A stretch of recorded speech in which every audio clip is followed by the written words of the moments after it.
भारत के इतिहास में हुई एक ऐसी दर्दनाक घटना जिसमें सैकड़ों क्रांतिकारियों ने अपनी जान गंवा दी और उनकी शहादत के बदले ही हमें आज़ादी मिल पाई। बैसाखी का दिन था। क्रांतिकारी काले कानून के विरोध में धरने पर बैठे हुए थे। तारीख 13 अप्रैल 1919 में हुई इस घटना के बारे में आज भी याद करते हैं तो आंखों में नमी और दिल में आक्रोश भर जाता है। देश में उभरते हुए क्रांतिकारी आंदोलन और क्रांतिकारियों की आवाज़ को दबाने के लिए बनाया गया एक कानून, रोलेट एक्ट। इस कानून के तहत ब्रिटिश सरकार को यह अधिकार प्राप्त हो गया था कि वो देश के किसी भी नागरिक पर बिना मुकदमा चलाए जेल में बंद कर सकती थी। ऐसे कानून के विरोध में कई क्रांतिकारियों और उनके परिवार द्वारा जलियांवाला बाग में शांतिपूर्ण तरीके से धरना प्रदर्शन चल रहा था।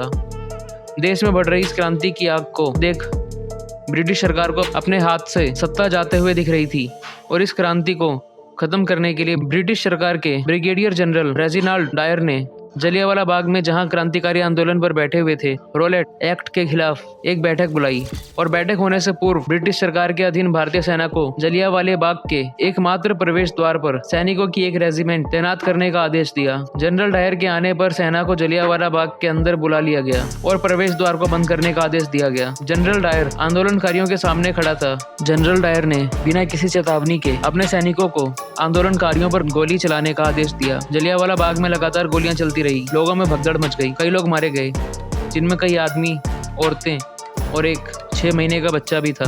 लोग अपनी जान बचाने के लिए जलियांवाला बाग के प्रवेश द्वार की तरफ भागे, लेकिन प्रवेश द्वार पर भी सैनिक खड़े थे। फिर लोग अपनी जान बचाने के लिए जलियांवाला बाग में बने एक कुएं में कूदने लगे। एक के ऊपर एक कुआं भर चुका था। कुछ लोग कुएं में दबकर मर गए। कई औरतें और बच्चे भगदड़ में घायल हुए और कई लोगों को जनरल डायर के आदेश पर चली गोलियों में अपनी जान गंवानी पड़ी। जलियांवाला बाग से आ रही चीखों से सुनने वालों की रूह कांप गई। पूरे 10 मिनट तक ये भयावह चीखें निकलती रही, गोलियां चलती रही और 10 मिनट तक चली ये फायरिंग तब तक नहीं रुकी जब तक पूरा गोला बारूद खत्म नहीं हो गया। पूरा बाग एकदम शांत था। ये शांति थी मौत की। आंकड़ों की माने तो इस घटना में करीबन 450 से भी अधिक क्रांतिकारी शहीद हुए और 1200 से भी अधिक घायल हुए।